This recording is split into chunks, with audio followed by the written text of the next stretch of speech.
Hello, I'm Cindy Daly, a staff attorney at Regional Housing Legal Services. Thanks for tuning into our series on funding resources for affordable housing and community development work. We've prepared 7 short videos that you can watch whenever you have a few minutes. They're about 5 to 10 minutes apiece. At the end of each video, there's a web address where you can access the slides. Regional Housing is a nonprofit law firm that focuses on affordable housing, community and economic development, utility matters, and the preservation of home ownership and affordable rentals. RHLS provides innovative project and policy solutions that help create sustainable communities, offering decent, safe, and affordable homes for lower-income Pennsylvanians. These videos are meant to be an introduction and overview of each funding source. The information presented is pretty general. Each program has detailed guidelines. The videos are designed for people with limited housing development experience who want to know more about how to create affordable homes. We're focusing on resources for affordable housing development. We will not be covering programs for tenants, home buyers, or homeowners, and we're just covering the major and most commonly used programs. So again, this is just an overview. If you have a development project in mind and want more information, get in touch with us. Contact information is at the end of the video, and we'll connect you with one of our attorneys. And I need to be clear that this video is not providing legal advice. We're providing information that is accurate as of early November 2024, but is subject to change. Check with the administering agencies for updated and complete regulations. Links are provided in the presentation. In this video, I will be discussing the federal low-income housing tax credit, commonly referred to as LIHTC. LIHTC provides an incentive for private individuals or entities to invest in the development of affordable housing for low and moderate income households. LIHTC is a very complicated program. Most developers either have a large and experienced staff or a development team including a lawyer, an accountant, and a consultant. Organizations that are new to LIHTC often partner with more experienced developers. In scoring applications, points are awarded for developer experience. LIHTC's main purpose is to encourage private developers and investors to create affordable rentals. In exchange for their investment, they get a tax credit that they take over 10 years. Under the federal law, properties must remain affordable for at least 30 years. In Pennsylvania, the affordability period is 40 years. Affordable means that rents are targeted to households with incomes between 20 and 80% of the area median income. The 20 to 80% range is a relatively recent addition to the law. Most units, especially in older developments, are designed for households between 50 and 60% of the median income. LIHTC is part of the U.S. tax code, so on the federal level, it's run by the IRS. The IRS coordinates with the Department of Housing and Urban Development regarding income limits and some other rules.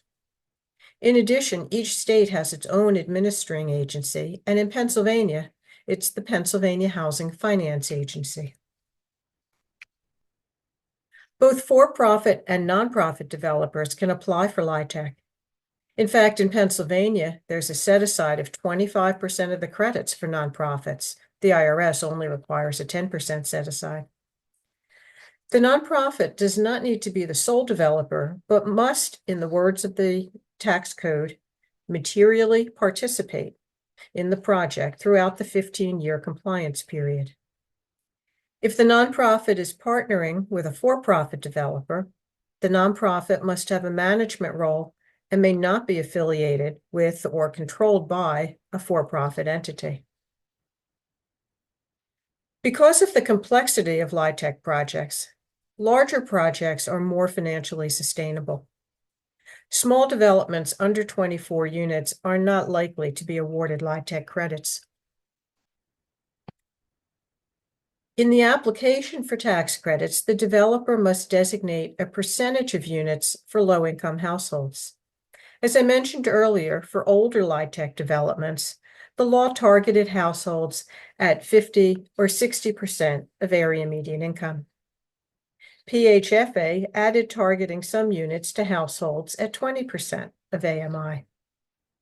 The IRS rules changed a few years ago, and now developments can range from 20% to 80% of AMI, as long as the average of all the units is 60% or less.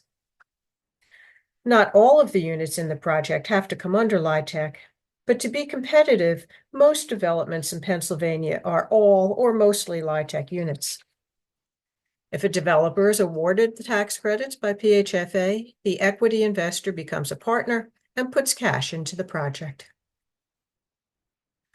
One of the most confusing things about LIHTC, at least from the tenant's point of view, is the rents. Unlike most federal housing programs, LIHTC rents are not set according to the tenant's income. They are set to be affordable to a household at the designated area median income.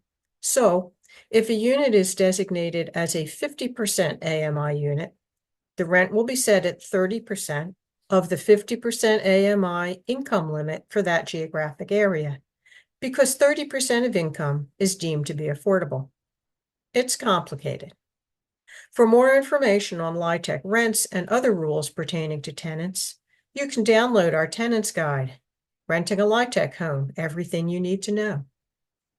And keep in mind that the tenant must have a way of paying rent, either their own income or a rental voucher. Tax credits are awarded to each state according to their population. That formula gave Pennsylvania $37.7 million worth of credits in 2024. Added to that figure is a varying amount available from a national pool of unused credits, credits returned to PHFA for projects that were not able to be completed, and forward allocations, that is, the award of some of next year's anticipated tax credits.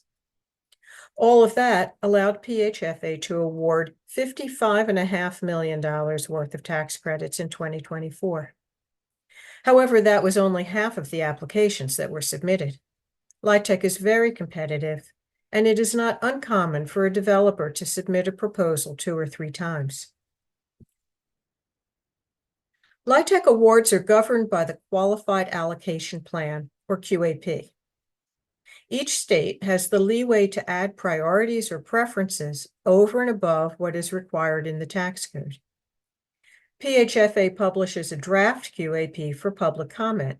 You can find it on the agency's website at phfa.org/MHP. Click on a year, then click on Draft Qualified Allocation Plan for that year. If you want more information about LIHTC, you can download these slides at rhls.org/PA Funding Report. Another good resource is the National Low Income Housing Coalition. On their website, you can find the Advocates Guide with information about almost all the federal housing programs, as well as information on the federal budget. Well, thanks for listening. I hope you found this video useful. If you want more information, contact us at 215-572-7300 or through our website. See you next time.